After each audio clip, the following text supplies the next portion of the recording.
Now that the Iron Curtain has been raised, we can know what happened on its stage. Academy Award nominated East West, directed by Régis Varnier, shows the struggles of a young French woman in the Soviet Union during Stalin's reign. The outstanding young French actress Sandrine Bonnaire plays the part and talks to Canape about making forgotten histories speak. Est-Ouest est un film sur l'amour et la liberté. C'est l'histoire d'une femme qui est mariée à un Russe, qui le suit donc dans son pays. Ça se passe en 1947 et ça se termine en 1955. Donc en fait, ce couple va repartir en Russie, puisque lui veut retrouver sa terre natale. Et évidemment, avec tout ce que comporte ce régime stalinien, les personnages vont se retrouver enfermés dans ce pays, ne plus pouvoir sortir. Qu'est-ce qui t'a pris? Je n'en peux plus d'attendre dans cet enfer. Ça fait 2 mois que tu dois faire cette démarche. Demander à repartir, c'est condamner le régime. Ты что, хочешь, чтобы нас отправили в лагерь? А Сережа, в детский дом? Ils n'ont pas le droit de nous retenir ici de force. Ils sont obligés de nous recevoir et d'organiser notre départ. Arrête de parler français, on nous observe. Je m'en fous! On avait un pacte. Si ça n'allait pas, on devait rentrer. Je veux rentrer en France. On va mourir ici, Alexei. En tout cas, moi, je vais mourir. Je veux partir d'ici. Et donc cette femme va essayer de trouver des moyens pour pouvoir fuir ce pays, avec ou contre son mari. Voilà, donc c'est un quotidien comme ça à la fois de souffrance, de bonheur aussi parfois, puisqu'elle va rencontrer un troisième personnage qui s'appelle Sacha, qui est lui un nageur et qui a la possibilité de passer à l'ouest parce qu'il va aller à une compétition de natation à Vienne. Donc c'est son espoir, elle va essayer de se raccrocher à cet homme pour pouvoir passer à l'ouest. Ça va? Si je le fais, c'est pour vous. Tu le fais pour toi? Pour nous?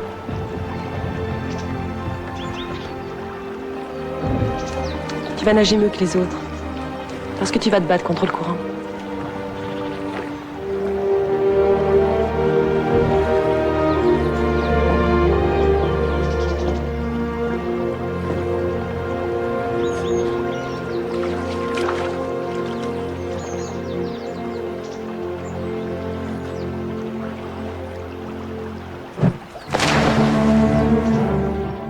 C'est une femme qui est partagée entre 2 hommes, donc son mari, qui va plus ou moins la trahir, en tout cas c'est ce qu'elle croit, puisqu'il va se mettre du côté du régime, mais en fait pour essayer de la sauver, chose qu'elle ne comprend pas tout de suite, et donc elle va avoir ce penchant pour ce nageur qui est jeune, qui a le courage de la jeunesse, et en fait cet homme va lui amener tout l'espoir et donc elle va finir par avoir une relation, je dirais pas amoureuse, mais une relation presque à la fois de protection c'est une relation très charnelle entre eux,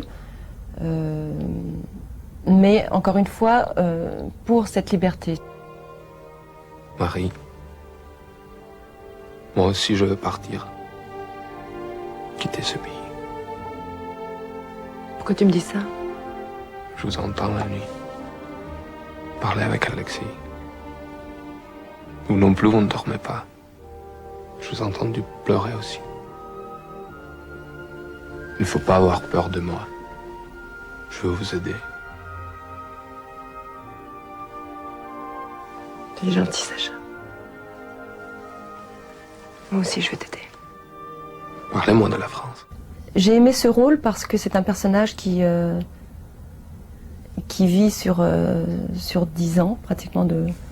Donc je trouvais qu'il était intéressant pour une comédienne d'exprimer le temps qui passe, les joies, les souffrances, la résignation aussi, puisque cette femme, à force de vivre dans ce pays, va devenir presque soviétique. Enfin, on a d'ailleurs beaucoup travaillé sur l'apparence physique aussi. Au départ, elle est rayonnante, elle est belle, enfin elle est belle, ça je sais pas, mais enfin, en tout cas elle est plus belle, on va dire. Et elle termine marquée par toutes ces souffrances. Donc il y a eu un gros travail de fait sur... Donc voilà, je trouvais que c'était important je trouvais que c'était...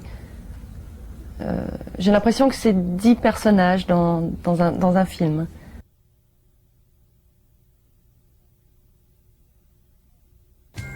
The corset is one of the sexiest items of clothing in the history of fashion and one of the most controversial. Is it an icon of erotic femininity or an instrument of women's oppression? Curator Valerie Steele describes for Canape how the important exhibit, The Corset, Fashioning the Body, at the Museum of the Fashion Institute of Technology, explores the social history and psychology of corsetry. The corset, Fashioning the Body, is a study of the history of the corset and its influence on contemporary fashion.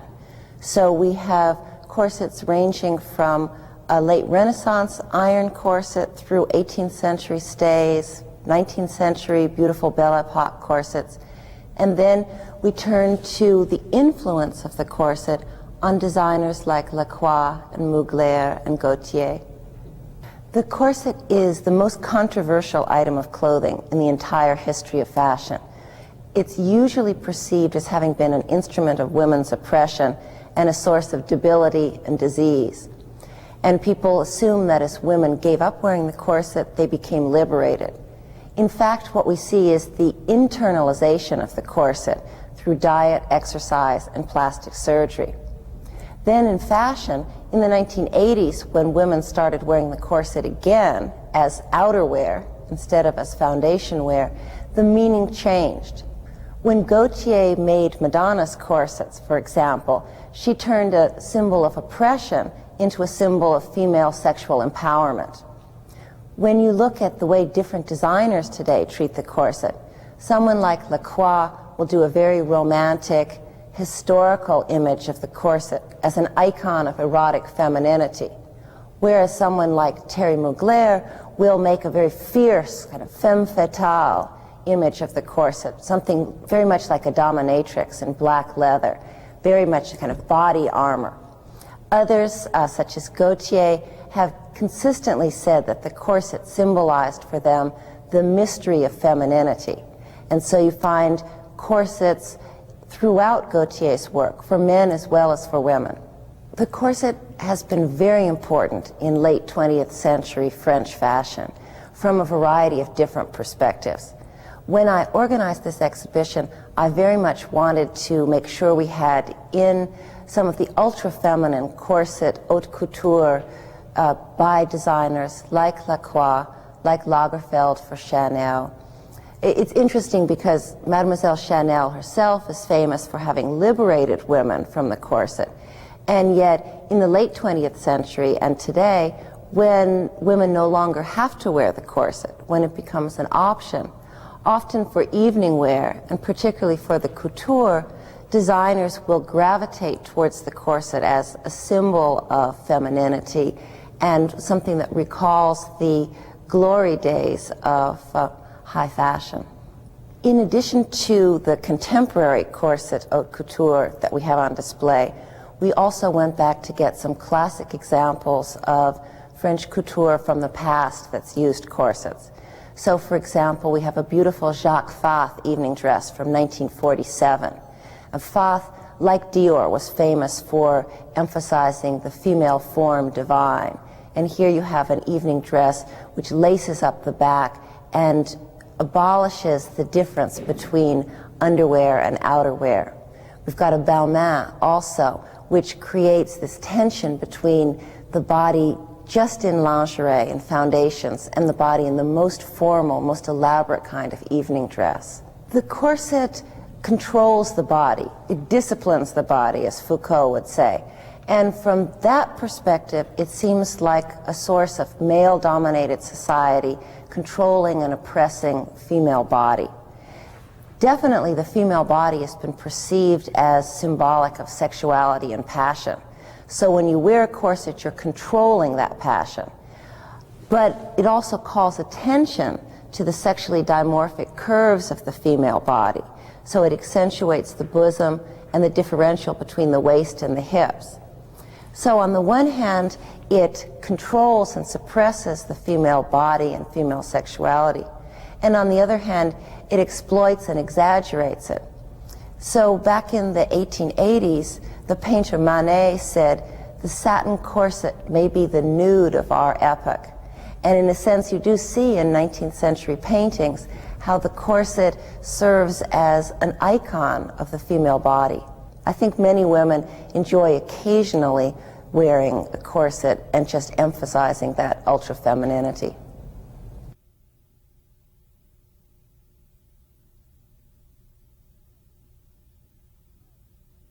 A powerful art form, cinema is nonetheless made of fragile materials. The CNC, Centre National de la Cinématographie, is dedicated to advancing new film technologies while preserving the French film heritage. Film curator Lawrence Cardish of the Museum of Modern Art tells Canape about some beautifully restored French films, examples of the CNC's preservation work. We're doing a program at the museum called A Tribute to the CNC, the French Film Archives. We're doing this because it's the 30th anniversary of the establishment of the National French Film Archives at Bois d'Arcy. And we wanted to mark this anniversary because we think it's an important one, since it's an extraordinary collection of films, and the archive is a very important player internationally in terms of film preservation. The program that we're doing is a real mix. It's an eclectic miscellany of films. We're showing Fablas, for instance, the Becker film, which is barely known in this country. It was released in the US after the Second World War as Paris Frills. It did not get good reviews. It disappeared. It's an intriguing, very successful and haunting melodrama. Other films that we're showing, I had no idea how many films, for instance, that Musidora, the actress, made. We know and love Musidora from her performances, Irma Vep in Les Vampires, the original Vampire. I hadn't realized, and I don't think most Americans knew or know, that she made several motion pictures as a director and actress. And we're going to show probably her most celebrated film, Land of the Bulls, in which she disguises herself as a matador and falls in love. And it's quite a feminist work that is directed, I think, with a great deal of elan. Also, someone else who's totally unknown as a filmmaker is the photographer Germaine Kroll. And I do believe we have some of Kroll's works, photographs in our collection here, but we did not know that she was also a filmmaker, and we're showing her charming provincial comedy 6 for 10 as well. Other films that we're including are a series of films about the making of other films, about the making of Abel Gance's La Rue, for instance. And we're really very excited about a film that is not French, but was discovered in the archive at Bois d'Arcy, The Life of the Jews in Palestine, which was discovered by Eric Leroy.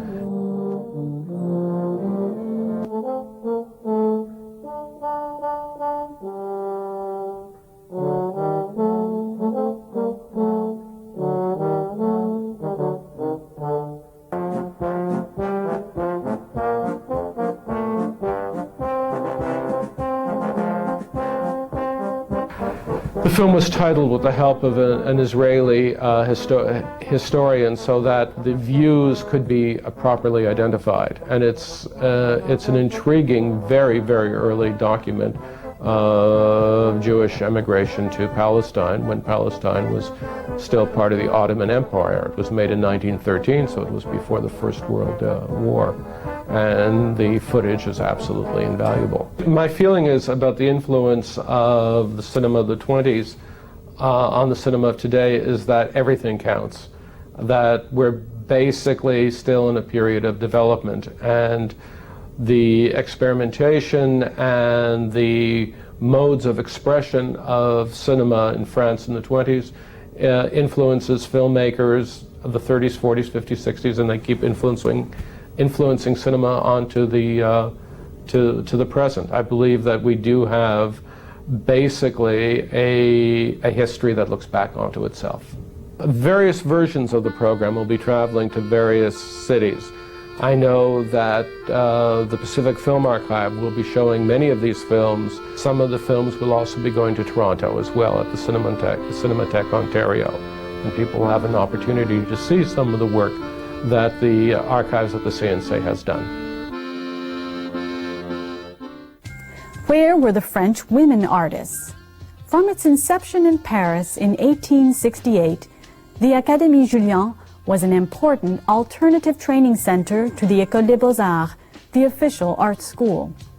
Director of the Dahesh Museum, David Farmer, tells Canape about the exhibit, Overcoming All Obstacles, the Women of the Académie Julian, and how it traces one path women used to enter the French art world. We thought it was time to do an exhibition about the Académie Julian because there had never been an exhibition. It was the most famous private art school in the world in the late 19th century, and great artists like Matisse and John Singer Sargent and Vuillard studied at the Académie Julian. What made it particularly interesting for us, however, is that in the late 19th century, it was really the only place a woman could go and get exactly the kind of professional art education that she should have been able to get at the École des Beaux-Arts in Paris, but was unable to because the École des Beaux-Arts did not accept women. The big problem with being a woman is that, and being an artist, and trying to be a fine artist, as we'll call it, is that one, it was hard to get training, because to be an artist, a traditional painter of subjects, you had to know how to paint and draw the human figure, and it was considered improper for women to study from the nude figure.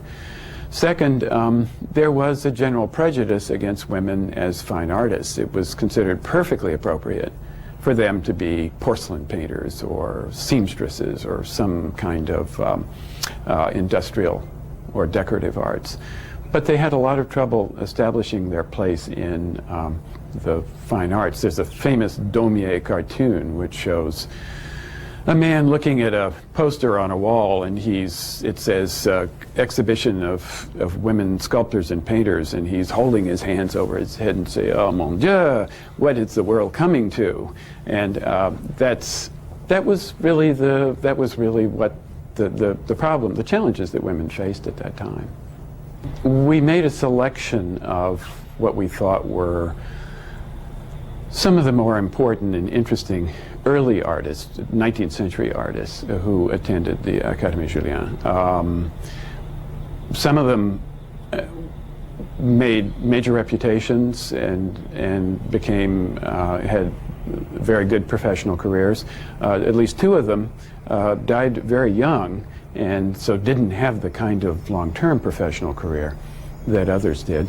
But they're still extremely interesting artists. Maybe the most interesting in some ways is Maria Bashkirtseva, who was a Ukrainian aristocrat who attended the Academy in the 80s.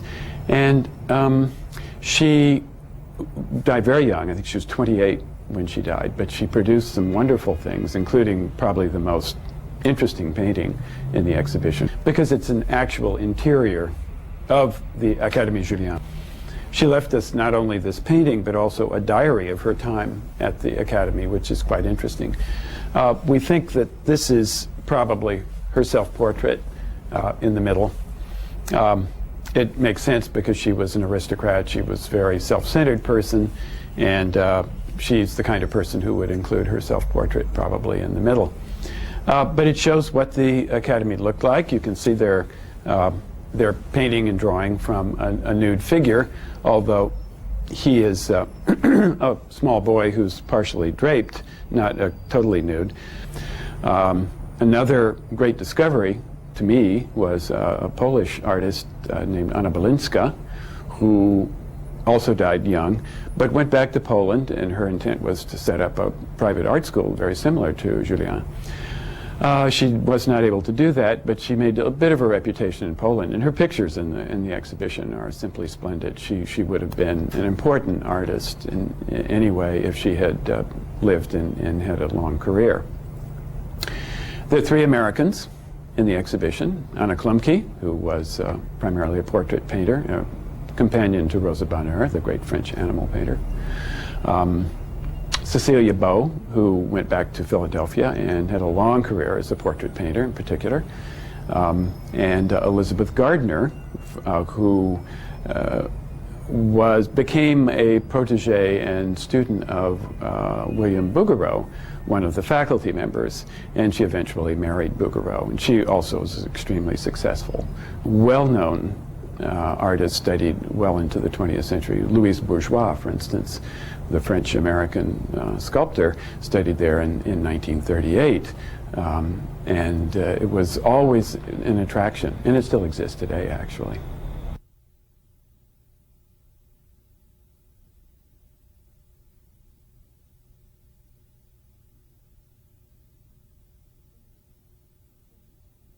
The new animated feature film, Kirikou and the Sorceress, presents a poor West African village at the mercy of a beautiful but wicked witch.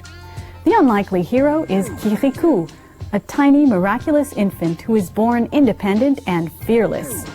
Director Michel Oslo tells Canape about making a magical tale with visual panache and an African beat.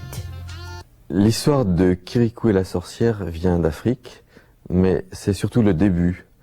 Le début, je l'ai trouvé dans des contes traditionnels, et c'est un début qu'on ne trouve nulle part ailleurs qu'en Afrique. D'habitude, quand on travaille avec les contes traditionnels, c'est un peu décevant de pays en pays, on retrouve les mêmes choses. Et là, c'est un début extraordinaire qui commence par une naissance, et une naissance décidée par l'enfant. Et tout ça est très physique. Et je n'ai trouvé qu'en Afrique. Et c'est un début qui m'a frappé. My name is Kirikou. What do you want, male intruder? I want to know your price for sparing our village, for bringing water to our spring, and for not holding our people ransom. How dare you complain? Depuis longtemps, j'avais envie de faire quelque chose qui soit africain, parce que l'image de l'Afrique est très forte. J'avais envie de ces corps sombres qui se détachent sur des décors lumineux et colorés. J'avais aussi envie de musique africaine, d'histoire africaine. Il y avait une chose étonnante, c'est que depuis 70 ans qu'on fait des longs métrages en dessin animé, on n'avait encore jamais fait de dessin animé avec tout simplement des Africains. Je suis le premier, et c'est toujours agréable d'être le premier. There's a waterhole not far from here. Your women still have jewelry hidden away in their huts. And you are still alive. Watch out behind you, Uncle. Do you know why Canape the sorceress is mean and nasty? You're asking too many questions. Canape the sorceress, why are you so mean and evil? L'autre aspect de Kirikou qui m'intéresse, c'est que en plus de son activité et de sa générosité, il ne se satisfait pas d'une explication ordinaire. Il veut savoir pourquoi les choses sont comme ça, et il sait très bien quand on lui répond mal. Et il continue à demander pourquoi Canape est-elle méchante. Et il le demande pendant tout le film. Et petit à petit, il arrive à trouver pourquoi elle est méchante, et c'est un des sujets principaux du film, la méchanceté. Il y a des raisons et Kirikou les trouve. Kirikou n'est pas grand, mais il est voyant. Kirikou est petit, mais c'est mon ami. Kirikou, mais il est voyant. Kirikou est petit, mais c'est mon ami. Sur la route flamboyante, du haut de la case Canape, les petits surveillent le village. Kirikou demande pourquoi. Il y a aussi un autre point important. Quand j'étais petit, je vivais en Afrique, de 6 à 12 ans. Ce qui fait que ça fait aussi partie de ma vie, de mon paysage intérieur. Je n'ai que des bons souvenirs, des souvenirs positifs de gens équilibrés et bienveillants et beaux. J'ai vraiment des souvenirs de vision à la fenêtre. J'étais à la fenêtre, c'était magnifique. Je rentrais dans ma chambre pour peindre ce que j'avais vu et ce n'était pas aussi beau que la réalité. Et des années après, j'ai essayé de faire aussi beau que la réalité. Donc il y avait toutes ces raisons qui font que je voulais faire ce film africain. Garaban est si méchant, Kirikou n'est pas grand, mais il est vaillant. Kirikou est petit, mais c'est mon ami. Kirikou n'est...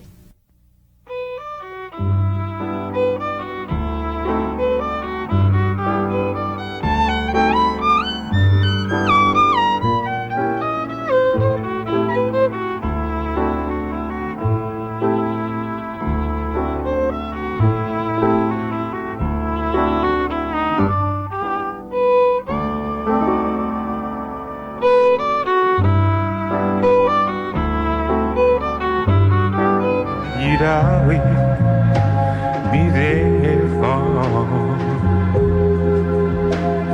But when that water breaks, you know you're gonna cry.